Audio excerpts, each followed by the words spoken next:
From KVUE News in Austin, you're watching Texas This Week with Ashley Goodo. Good Sunday morning. A state representative was arrested this week, charged with felony drug possession. Let's get right to the three things you need to know in Texas politics. State Rep Pancho Navarez turned himself into police Thursday and is currently out on bond. According to his arrest warrant, back in September, 2 TxDOT employees found an envelope containing 4 small bags of cocaine outside the Austin airport entrance that's used by state officials. The envelope was an official state envelope with Representative Navarez's letterhead. Surveillance video shows he dropped the envelope while getting into a vehicle. The Eagle Pass Democrat took many by surprise earlier this month when he announced he will not seek re-election. Navarez holds powerful positions in the state house. He chairs the House Committee on Homeland Security and Public Safety and is vice chair of the newly formed Mass Violence Prevention and Community Safety Committee. He reportedly said this incident is why he's not seeking re-election and he is seeking treatment.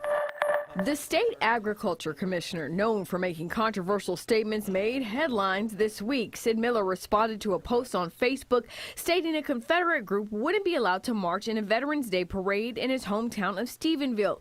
He commented, quote, "Who told them to leave? Get a rope." And after getting called out for the comment, Miller added, quote, "Good grief, people, it's a joke, an old saying from a Pace Picante commercial. Lighten up," end quote. It looks like Texas won't implement online voter registration, at least for now. This week, the U.S. Fifth Circuit Court of Appeals overturned the ruling of a federal judge ordering the state to allow voters to register online. This all started when 3 men sued the state, claiming it violated the Equal Protection Clause of the National Voter Registration Act of 1993.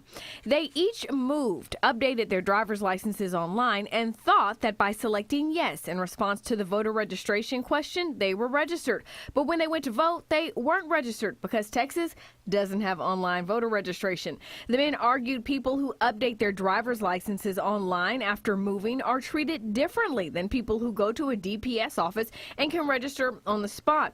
A federal judge agreed, but the state appealed. And the panel of judges ruled since the men have been able to register to vote since this initially happened, they have no standing to pursue their claims. The 2020 election season is in full swing, and in Texas, 10 Democrats are running to challenge U.S. Senator John Cornyn. Houston City Councilmember Amanda Edwards is one of them. We sat down to talk about her campaign. Tell our viewers a little bit about yourself and why you're running for the U.S. Senate. Absolutely. So currently I serve 2.3 million Texans as an at-large Houston City Council member. I've been serving in that role for the past 4 years, and I'm now a U.S. Senate candidate for the state of Texas, and couldn't be more thrilled to do so because I believe that this is the time where we deserve real results in Texans. All Texans deserve results, and I think this is the time to achieve that. Some might say it's a little ambitious to go from a city office to not just a statewide office, but the U.S. Senate. Is it a little ambitious, or is this doable? I think it's not only doable, I think this is exactly the type of leap we need people to make. Being on the ground with the residents, understanding what is happening in the communities, where policy breaks down, where it actually flourishes, but most importantly, being able to carry their stories with you, carry the issues with you, and have a better appreciation of what happens on the ground, I think is really, really important if you're going to carry out a function of making policy that impacts people. Yeah. You know, other than the obvious difference between the fact that you are a Democrat and Senator John Cornyn is a Republican, why challenge him? What about him made you say this is the time to run against him? Yes, great question. This is a very unique time in American politics, as you probably are already aware. One of the things that we learned in the 2018 election cycle is we saw a guy named Beto do pretty well in Texas and came within about 2.5% of actually almost winning the U.S. Senate seat against Cruz. But looking at those results, what we found is that he did remarkably well in terms of growing a base of support from the middle, people who were independents, people who were in suburbs that didn't traditionally vote Democratic. But we also saw that there were votes that were left on the table. People under the age of 35 registered in high numbers but didn't come back out in such high numbers. Same thing happened with communities of color. Registered in high numbers, didn't come back out in high numbers. And so what if we could get a candidate who could galvanize that middle, just like Beto did, but then at the same time galvanize more of the base? base, more of those communities of color, more of those folks under the age of 35. And oftentimes when you see people not vote when they have registered to vote, there's a question of, is there a nexus to my life?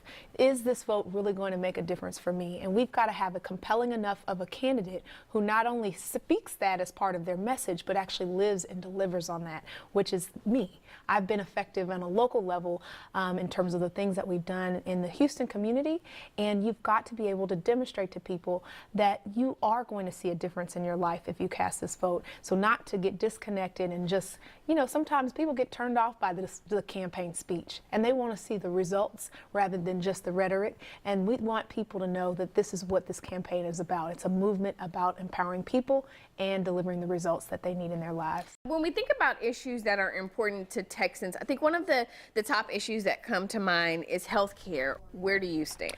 I think the best way to go about delivering results on the things that we're talking about is to focus on fixing the Affordable Care Act by doing a few things. One, we've got to drive those costs of premiums down. That was one of the chief complaints that people had, was that their premiums on their insurance were going up. That was problematic. We've got to fix that. We can do that through more transparency through billing.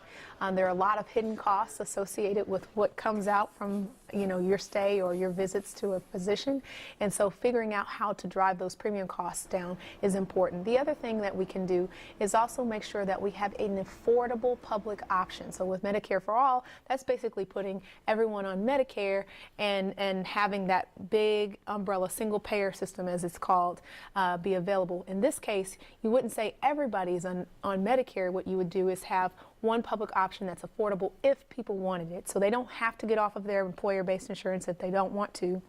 But if they wanted or preferred, or if it was optimal for them, they would be able to access this public option. Texas, unfortunately and tragically, has seen mass shootings recently that have happened within our state. We've got Midland, Odessa, you have the El Paso situation, we have the Greenville situation now that happened. How do you think the state can go about, or the country can go about, preventing these types of attacks? What type of action needs to be done in your eyes? Yes, great question. Unfortunately, we've been talking about the same issue since I can remember. I was in high school when Columbine happened, and we're still not at a stage where we have comfortably passed universal background checks, despite the fact that almost 90% of Americans believe that is an appropriate course of action to take. The challenge here is that we've got to have leaders that are willing to lead with courage rather than fear. The current incumbent in this role has maintained an A+ rating with the NRA and has been more concerned about doing that than to protecting our families and protecting our kids and to protect our communities, and that's wrong. You know, we have to be willing to say we are going to pass sensible gun policies, those that make sense, red flag policies. I mean, there are a litany of things that can be done where there's actual pretty good consensus on in terms of the American public. They're asking us to keep them safe, and we have to do our jobs and follow through with that. Before you can take on Senator John Cornyn in 2020, you would have to beat out a crowded field of Democrats who are running for this position. Tell me why our viewers, tell them why they should select you over the other Democrats in the race. Two things. One, you want to make sure you can elect someone who can actually obtain results. The results piece is key. This is what this is all about. It's not about us just being folks on TV to be political commentators or to have opinions. We've got to come and bring home some of the reforms and changes that we talk about on the campaign trail. So that's number one. It's an empowerment of people to achieve that. The second piece is you've got to get out of the primary the candidate that can actually beat John Cornyn. And I'm that candidate. Not only am I able to get people in the middle to come on board with me, similar to what Beto was able to do with suburbs and independent voters and others, but then I'll also be able to galvanize more of the base, those folks in communities of color that stayed at home, because I've been working in their communities. This is not a touch point on my campaign. This is actually work that I've been doing and being effective at doing. Also, same holds true for communities under the age of 35. I'm going to be taking on student debt. I know many people in that cohort who really feel passionately about the issue, and we haven't done enough to say to our public and our private schools, you're taking grant dollars from the federal government, but I see the rates of tuition spiking up too high. We need you to cut that back. We need to dial that back and constrain some of those tuition cost increases. That's what we need to do right now, and have a person who has that type of message that can galvanize those communities so you can draw that nexus to your life. But most importantly, then of course, be an effective leader and see those results. I think because of my ability to build those unique coalitions, I'm uniquely positioned to unseat John Cornyn. You can find more information on Amanda Edwards on KVUE.com. The Texas primary is Tuesday, March 3rd, 2020. That's Texas This Week.